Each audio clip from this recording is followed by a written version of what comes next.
Chapter 1. Why you must stress less. We all know that stress is bad for us, and this is something we get told very often. However, it's all too easy to write this off as being a minor nuisance or frustration rather than anything to really worry about. We all get stressed from time to time, right? In reality though, this is the wrong way to think about stress. While it is fairly commonplace, that is not to say that it isn't serious. In fact, stress is incredibly serious and can cause severe problems both in the short term and long term. Stress can shorten your lifespan, ruin your enjoyment, cause serious illness, shrink your brain, hurt your performance, ruin your relationships, cause impotence. Do those sound like small matters? To understand this better, it can help to look more closely at what precisely stress is, how it causes the problems it does, and how and why you need to do everything you can to prevent and reduce it. So what exactly is stress? Stress is what we feel when we're overworked, when we're dreading something that's about to happen, or when we're generally unable to relax and stay calm due to outside or inside factors influencing our thoughts. But it actually goes beyond this. Stress is a basic physiological reaction that is designed to help us focus and survive. In itself, it is not a bad thing and is actually rather adaptive. The problem is that it has been taken out of context, which means the positive effects become outweighed by the negative. Essentially, stress is what causes the fight or flight response. This is a physiological response to perceived danger, designed to improve our chances of survival. If you were to see a lion, for example, this would trigger a cascade of effects collectively resulting in the stress response. This begins when we observe danger or experience fear. Increased activity in our brain causes the release of adrenaline, as well as dopamine, norepinephrine, and cortisol, our stress hormones. These then trigger a number of physiological changes, increasing our heart rate, making us breathe more quickly, and making us more acutely focused on the potential threat. A list of the symptoms should include increased heart rate, rapid, shallow breathing, muscle contraction, tunnel vision, heightened sensitivity, increased blood viscosity, suppression of the pain response, suppression of the immune system, suppression of the digestive system, dilation of the pupils, dilation of the blood vessels, reduction in prefrontal cortex activity, temporal hypofrontality. In the short term, this is good for us. In the short term, these things help us to evade danger and win combative situations. Increased muscle tension makes us stronger. Increased blood viscosity makes our blood more likely to clot in case of an injury. Dilated pupils let more light in to improve our vision. Suppression of secondary functions means that more blood can be sent to the muscles and the brain. Reduced pain means we can carry on fighting or running despite injury. In short, anything that can help you to survive is prioritized, while secondary functions are suppressed. The idea is that once we get to safety, we can then turn off this fight or flight response and instead enter the rest and digest state in order to recover. Once the predator is gone, we can recover. But the problem is that in our modern environments, predators aren't the main problem. It's rare these days for us to be chased, to get into a fight, or to need to escape a forest fire. What's not so rare is for our boss to shout at us and to tell us that we're late for our deadline. It's not rare for us to be in debt. It's not rare for us to have marital problems. And unfortunately, the brain interprets all these signals in just the same way, as threats. And this causes the same fight or flight response. But because these types of threats aren't so easily resolved, this means we'll often end up on heightened alert for a longer period of time. This is also why stress causes impotence in men. If you are highly stressed, blood is sent everywhere except the genitals. And this takes a tremendous toll on our bodies. As you might imagine, it is not good for you when your immune system and digestive system are suppressed for days. It's also not good for your brain to be flooded with norepinephrine and cortisol. It's not good for your heart rate to stay elevated, or your blood pressure to stay high. This is the problem with chronic stress as opposed to acute stress. And it's the problem with heightened levels of stress, as opposed to the gentle, motivating force of eustress. We'll look at all of this more in the long term, but suffice to say that the longer stress like this continues, the more you start to feel drained, malnourished, fatigued, ill, and possibly eventually depressed. How stress damages the brain. When we are stressed, it effectively makes us less intelligent. This is due to the reduction in prefrontal activity, which in turn is designed to make us more focused and alert. Essentially, the prefrontal cortex is the part of the brain responsible for forward planning, creative thinking, and other high order brain activity. When you are being chased by a lion, though, it is really not the time to be thinking about the meaning of life. So, shutting down this part of the brain and placing your focus on feedback from your senses makes much more sense. Of course, that's not particularly useful in the workplace, though, and this is why the stress response is so seriously unhelpful when we have to give a presentation, answer a question on the spot, or go on a date. This is when we lose all articulation and start stammering and saying useless things. Slightly longer term is adrenal fatigue. This is what happens when your brain has exhausted its supply of adrenaline and other stress hormones. That might sound like a good thing, but you actually need a little norepinephrine, dopamine, and cortisol to stay motivated, and even to wake up in the morning. Adrenal fatigue leaves you listless, demotivated, and potentially depressed.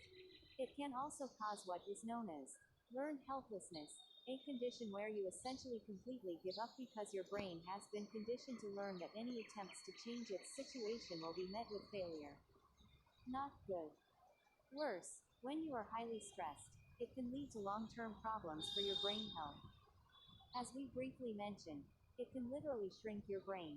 Studies show that in the long term, it leads to structural changes that shrink the hippocampus and shrink gray matter, the all-important neural connections throughout the brain. Even a single, severe traumatic event can result in significant reductions in the medial PFC, anterior cingulate, and subpineal regions of the brain. The effects of cumulative adversity, meanwhile, cause smaller volumes in the medial prefrontal cortex, the PFC, insular cortex, and anterior cingulate regions. These regions of the brain correspond with emotional control, decision-making, reasoning, and self-control.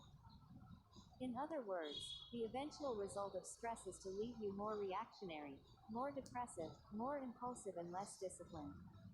From here, every aspect of your life will start to see negative effects. But there are things you can do about it. Chapter 2. Understanding the complexity of your stress systems. But what if you're not stressed? What if your work isn't particularly high pressured, your relationships are good, and you have plenty of money? Does that mean you're fine? Probably not. Unfortunately, many other aspects of our modern lifestyles cause symptoms similar to those of stress. One example is our use of technology and artificial lighting. The brain is designed to use external cues, Zeitgebers to use correct terminology, to set its own biological rhythms, including the sleep-wake cycle, circadian rhythm. This actually triggers the release of stress hormones at certain times of day.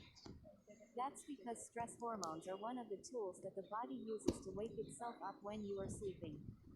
The release of stress hormones like cortisol and norepinephrine triggers activity in the brain that stirs you out of sleep and makes you fully alert. But if the light is on at night, or you're looking at your phone in the evening, this will cause the release of similar stress hormones right when you're meant to be relaxing. That means you'll continue to feel alert and won't give your brain time to recover. And what doesn't help is the way that everything on the web and on TV is designed to grab our attention and pull us this way and that. This has been shown to cause effects similar to ADHD in the long term and make it harder for us to concentrate on any one thing for very long. How physiological changes trigger stress. The above is an example of how stress is entirely a result of what's going on in your life or even of what you're thinking. Instead, stress can be a result of outside factors that physically influence you. A way to think of it is like this. Physical sensations greater than feelings greater than emotions greater than thoughts greater than behaviors. That is to say that your emotions are very often the result of physical things affecting your physiology. For example, if you're in a colder environment, This actually increases the amount of cortisol and the amount of norepinephrine. Physiologically, this is the same as low-level stress, and that's why a cold shower is a great way to wake yourself up. This is also why being cold for too long can make you ill, as the stress response is suppressing your immune system. Likewise, if you are hungry, then this triggers a physiological type of stress. Essentially, hunger causes your brain to release cortisol due to a decrease in blood sugar.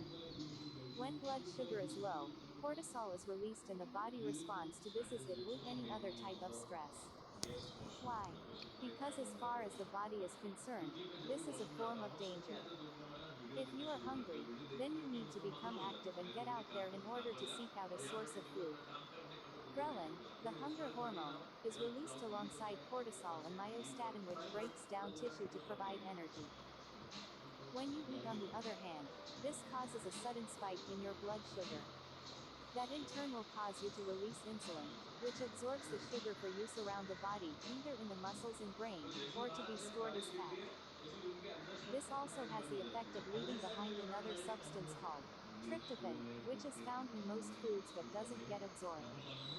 Tryptophan makes its way through the circulatory system all the way to the brain, where it crosses the blood-brain barrier and converts to serotonin, as it is a precursor to serotonin. Serotonin is the feel-good hormone, and it's also a precursor itself, this time to melatonin, the sleep hormone. This is why when you eat a large meal, you tend to feel full, then happy, then sleepy. Christmas dinner, ring any bells? This is the opposite of the stress response. This is the aforementioned rest and digest response. And this is another cycle that your body goes through constantly. It moves from fight or flight to rest and digest. You just don't notice this because in a perfect world, that shift will be subtle and you won't feel it too much. You just move slightly up and down the spectrum, becoming slightly more alert and focused and then slightly less so. Nevertheless though, this constant fluctuation does have an impact on things like your productivity and your mood. And it is also closely tied to the sleep-wake cycle. When you wake up, for instance, you are in a fasted state, having slept all night, thus you have high cortisol. Chapter 3. How to manage normal stress.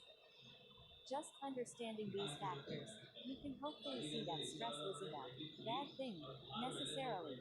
Rather, it is a useful and required part of a normal, healthy, functioning body.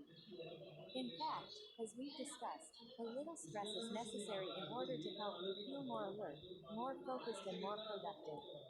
If we never had even a small amount of stress hormones in our system, then we would spend all our time highly rested and too laid back to get any actual work done. The key is to make sure that those stress levels stay at this optimal level, as well as to try and get your natural cycles to line up with the times when you need to be most productive during the day. And we can start by hijacking some of the physiological aspects we've already discussed. Managing blood sugar. One very simple way to keep your stress at bay is to avoid letting your blood sugar drop too low. We've already seen that low blood sugar triggers the release of cortisol and other stress hormones, and so it follows that by avoiding low blood sugar, we can avoid this fate. The best way to manage your blood sugar levels is to avoid consuming simple carbohydrates.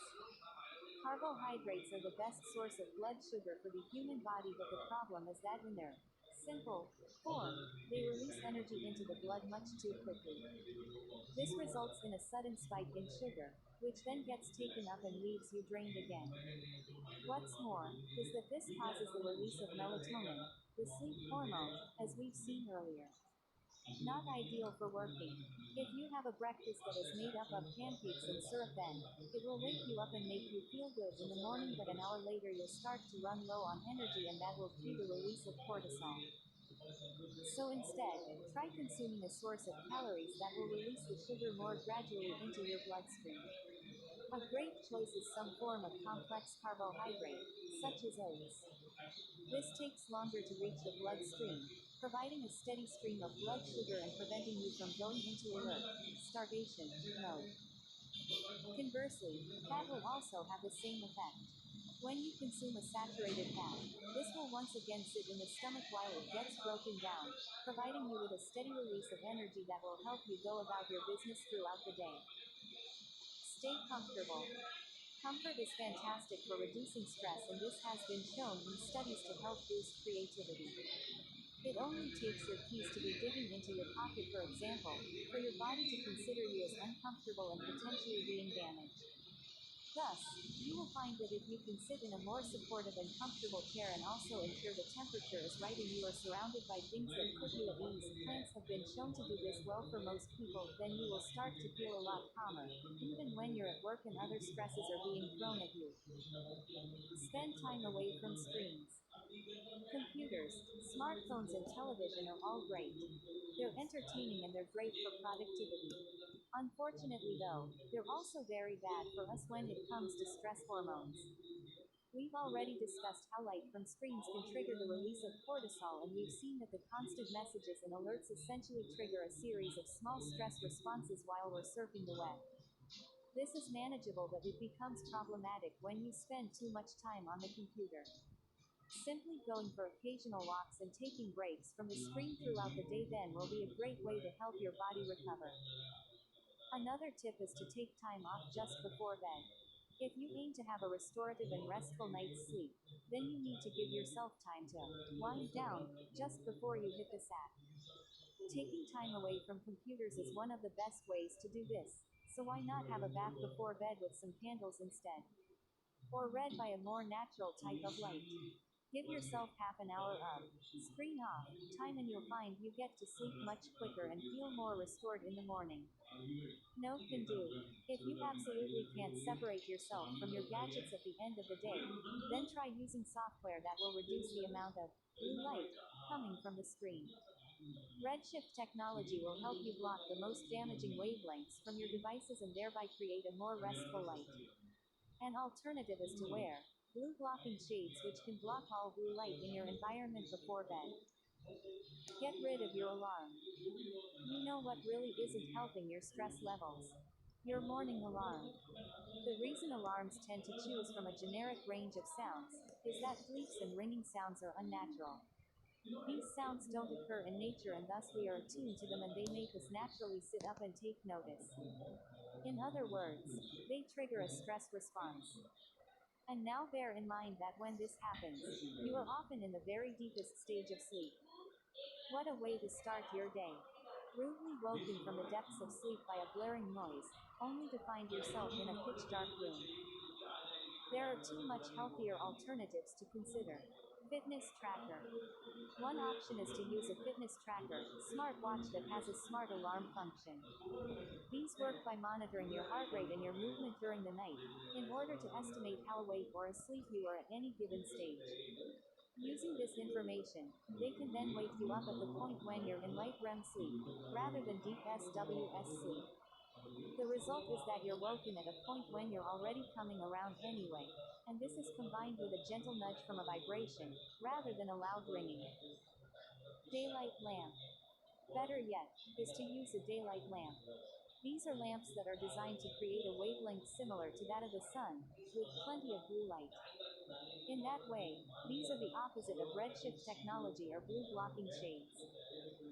These lights will then be built into alarm that are able to gradually get brighter as it nears the point that you set to wake up at. This helps to gradually stir you into wakefulness by mimicking the effects of a sunrise. You start to feel more and more awake, and your brain produces hormones associated with waking up, such as cortisol and nitric oxide. While this is a stress response, it's a much milder and more natural stress response to the one that is caused by the sudden blaring of an alarm. The result is that you feel calmer and happier during the day, and that you'll be better able to sustain levels of activity later thanks to a more accurate body clock. Rethink your commute. Commuting to work is one of the worst things you can do for your stress levels throughout the day. Did you know, for example, that a typical commute will trigger huge amounts of what is considered to be the only universal fear?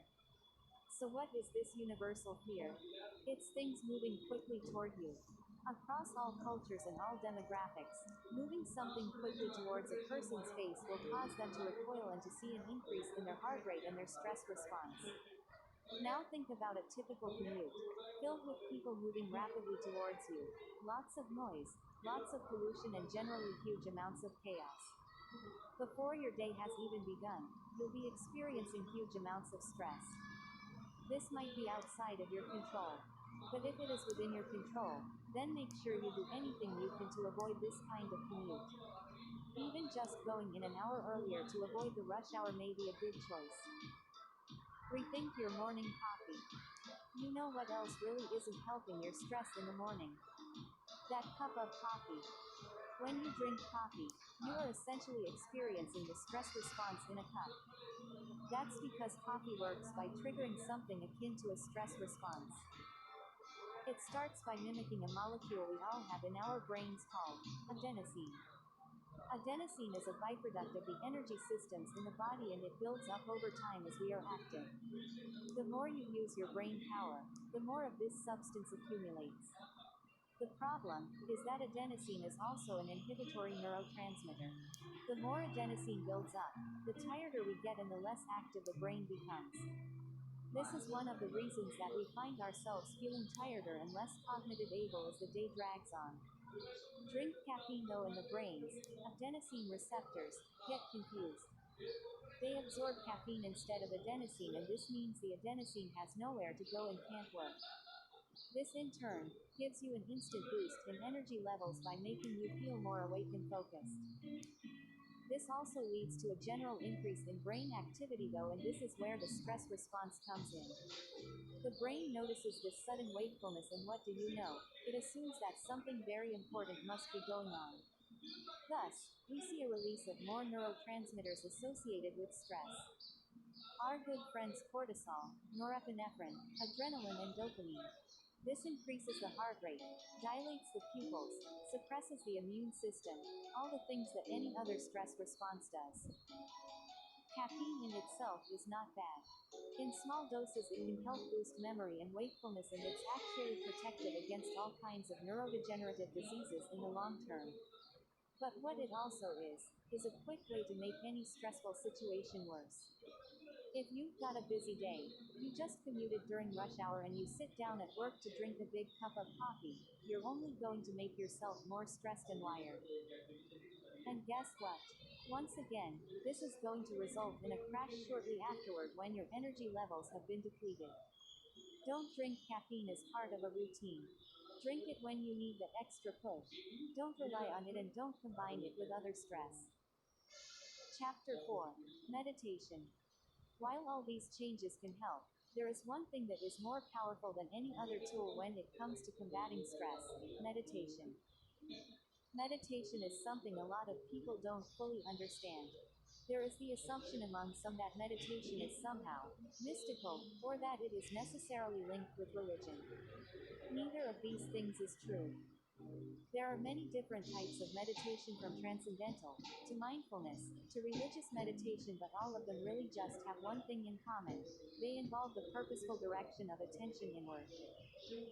Whether it is reflecting on your own thoughts, praying, or just sitting silently and trying to clear your mind, meditation involves making the conscious decision to take control of what you're thinking and to try and stop your thoughts from jumping around everywhere. And when you do this, you will find it has a truly profound effect in your ability to stay calm in stressful situations, to control the nature of your thoughts, and to combat many of the negative effects of stress. In fact, studies show us that meditation can improve the areas of your brain that stress destroys, actually increasing the amount of gray matter in the brain and the amount of whole brain connectivity. Furthermore, it can help to improve areas of the brain specifically related to motivation, attention, and willpower. One study shows that it only takes 8 weeks to see amazing positive changes to the brain and restoration of gray matter in particular. People who use meditation will usually report that they feel generally calmer, happier, and more at peace throughout the day. This results in a better mood, heightened attention, and general improvements in cognitive function and productivity. All these things mean that meditation is actually the perfect antidote to stress and can undo a lot of the damage that meditation causes. Apart from anything else, meditation will help you to take a small break from the constant stress of daily life and from the racing thoughts that come with this. More to the point though, it will teach you to take control of racing thoughts at will and simply to put them to one side. Meanwhile, allowing your brain some time to enjoy this highly relaxed state will encourage the reparation of neurons and the cementing of things you've learned through the day.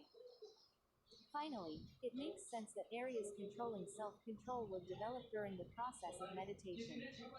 Meditation uses certain brain areas, and we now know that the more you use an area of the brain, the more it grows. This works just like using a muscle and is a process known as brain plasticity. And by practicing reflecting on your own mental state and being more aware of your own emotions, it only follows that you would better be able to control it and to avoid letting stress or impulse get the better of you in future. How to get started with meditation. So this is what meditation does for you and why it is the ideal antidote to stress. The next question is, how can you get started with meditation? Do you need to attend a class? Do you need to be a Buddhist monk? Fortunately, meditation is actually pretty simple, and this is what ends up making it hard even in some cases. A lot of people who first try meditation feel that it is too simple and thus assume they must be doing something wrong. The easiest way to get started if you're a complete beginner is to try guided meditation. Guided meditation means using a pre-recorded script that will talk you through everything you need to be doing at any given stage. Essentially, this works to help direct your attention and show you what you need to be reflecting on or paying attention to at any given time.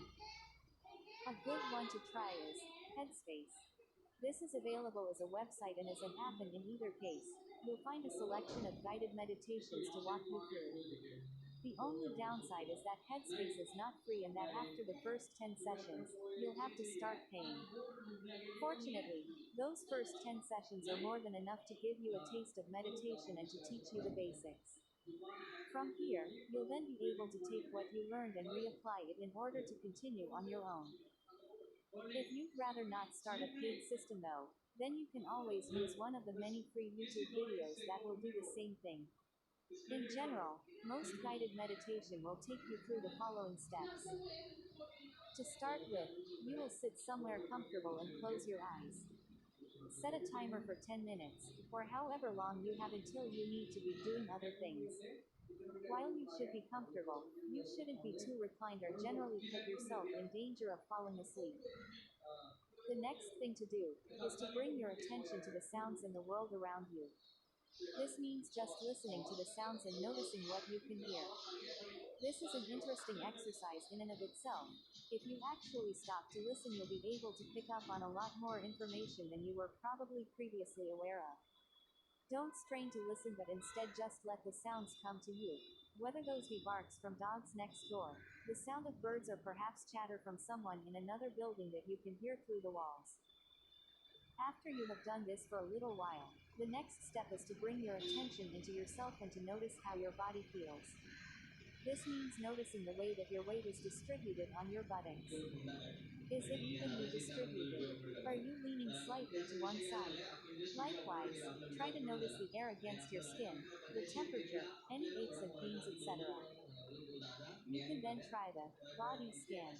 This is something that some people use as the main basis for their meditation, and it involves focusing on each part of your own body, starting right from the head and then moving down the body slowly from the face, to the chest, to the legs, to the feet. Each time you get to a point in your body, make a conscious effort to release any tension you might be holding there and to relax. You can even turn your attention inward further by seeing if you can feel the beating of your own heart, or the movement of your diaphragm. Either way, we're now going to focus on breathing. This is something that a lot of people will again use as the entire basis of their meditation. Simply count the breaths in and the breaths out, and each time you get to 10, start again. The aim now is to have all of your focus and all of your attention on the breathing and not to be distracted by anything outside. Now, from time to time, you will notice that your thoughts start to drift and that you end up thinking about other things. This is a fantastic example of just how hard we find it to focus on any one thing for a given period of time. It's a fantastic example of just why you need this meditation. Don't fret when it happens though. This is the worst thing you can do. Instead, simply notice that your mind has wandered and then bring your attention back to your breathing again. Each time it drifts off, just recenter and don't worry about it. Focusing on the breathing is simply giving us a way to center our thoughts and to remove the distractions that normally interrupt. This could just as easily work by focusing on anything else. For example, some people will focus on a single word called a mantra. A mantra is what is often used in transcendental meditation, for instance, and might mean just repeating the word Om in order to busy your internal monologue. Finally, the last stage of our guided meditation is going to be to just let the thoughts wander freely and to let them go wherever they want to. This last stage is essentially mindfulness meditation. The idea is that you're going to detach yourself from those thoughts and simply watch them, rather than feeling emotionally affected by them. This last part is the part where you get to really relax and stop fighting your brain, and it's a great way to end. Then bring your focus back to your breathing, then back to your body, back to the world around you, and eventually open your eyes. Congratulations! That was your first meditation session. Tips. Learning to meditate and making it a part of your life are two very different things, and a lot of people reading this are now going to struggle to adopt this new behavior in a meaningful way. The first issue is that a lot of people get frustrated when they feel that their meditation isn't working, and they thus give up. This is entirely the wrong way to look at meditation. This is not a means to an end, but rather a relaxing place you can come and visit whenever you need it, or a great interlude before you start your day. This extends to how you start out. A lot of people want things to go perfectly right away, and they'll wonder why they haven't achieved enlightenment as soon as they close their eyes. Then their hair gets in their face, they become stressed that they aren't doing it right, and they get up. Then they need to eat. Then they're not comfortable. Don't worry about it. It's fine to move. It's fine to open your eyes for a moment. All that's important is that you then bring your attention back. In time, you'll find you are less distracted. But to begin with, you won't be ready for that yet, and you mustn't get frustrated when you find that distractions do arise.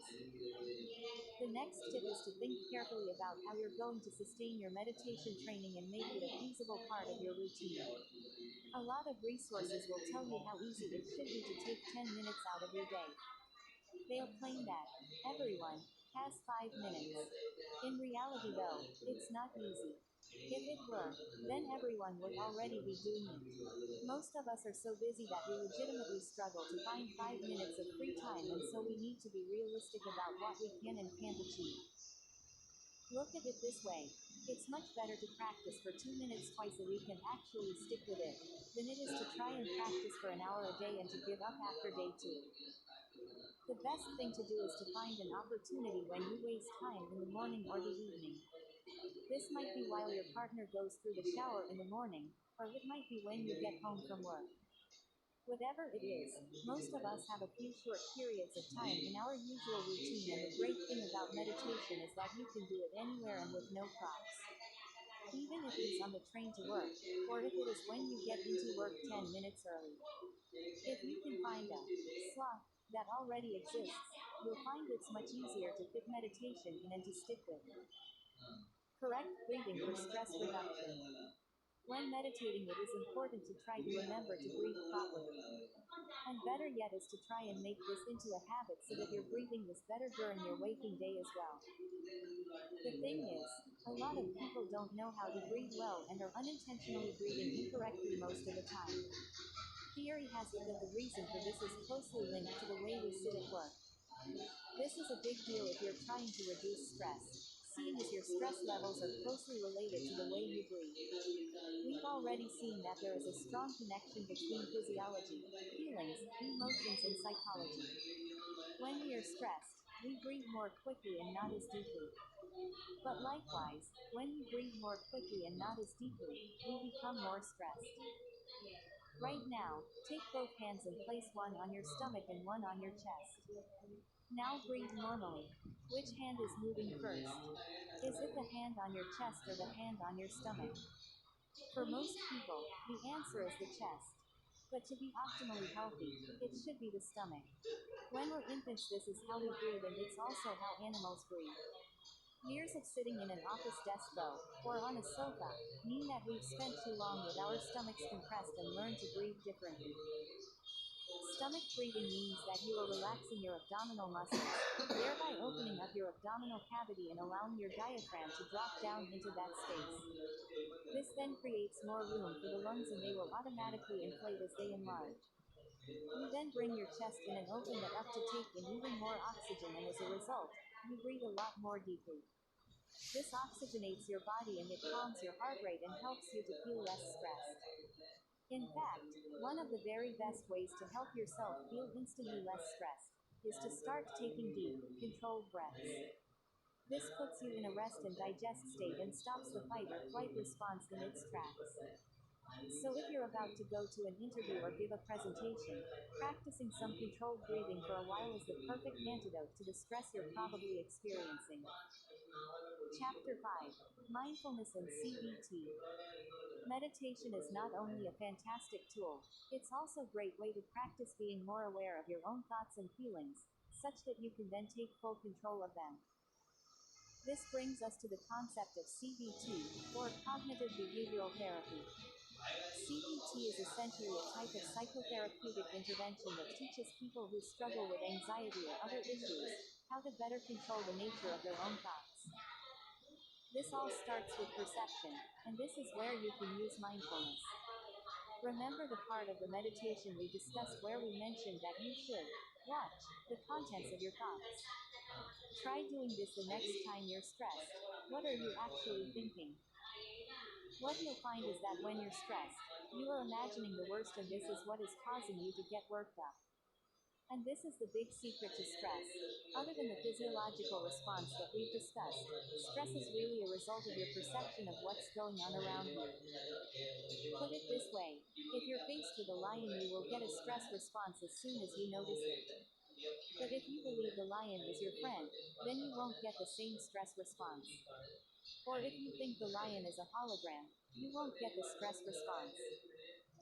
The reality doesn't matter here. What matters here is what you are thinking.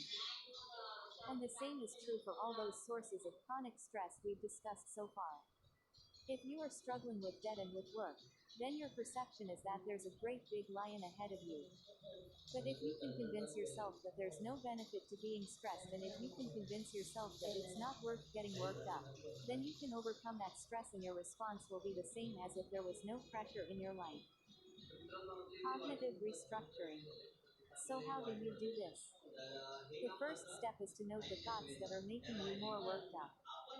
If you're stressed about talking in public, then perhaps you are filled with thoughts like, what happens if I stutter? People are going to laugh at me. I won't be able to talk. I don't know my script. None of this is helpful. It makes that lion seem bigger. You want to replace these for more positive thoughts, but simply telling yourself it's all alright won't work. You need to genuinely believe it. To do this, you use cognitive restructuring. A big part of this is thought challenging, where you challenge your assumptions and test just how accurate they're likely to be. Are you really likely to stutter? Do you normally stutter? Would people really laugh at you? Are the people in your audience that rude and unkind? And if they do laugh at you, why does it matter? You won't have to see them again. Everyone knows that people stutter from time to time. And a little embarrassment never killed anyone. It will just make you a better public speaker next time. If you can do this as you go through your routine and be more aware of your state of mind, then you'll find that you can prevent the stress response before it arises and rob your anxieties of all their power over you. For more serious anxieties and phobias, you can even take this one step further and try what is known as hypothesis testing. Here, you simply test your fears by standing up to them and letting them happen. For example, you would go out onto the stage and purposefully stutter. You'll find that no one laughs and nothing bad comes from it. Conclusion. Hopefully at this point, you have all the tools and knowledge you need to begin reducing and combating the stress in your own life.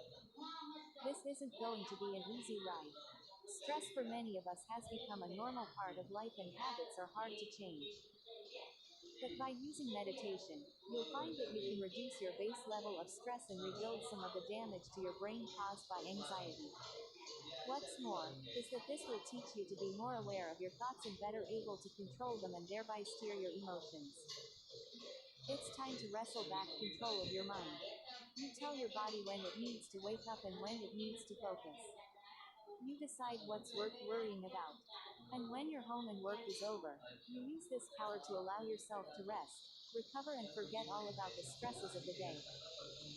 Once you can do all this, you'll find your mood improves, your productivity skyrockets and your health is greatly enhanced in both the long and short term. Stress less, live more.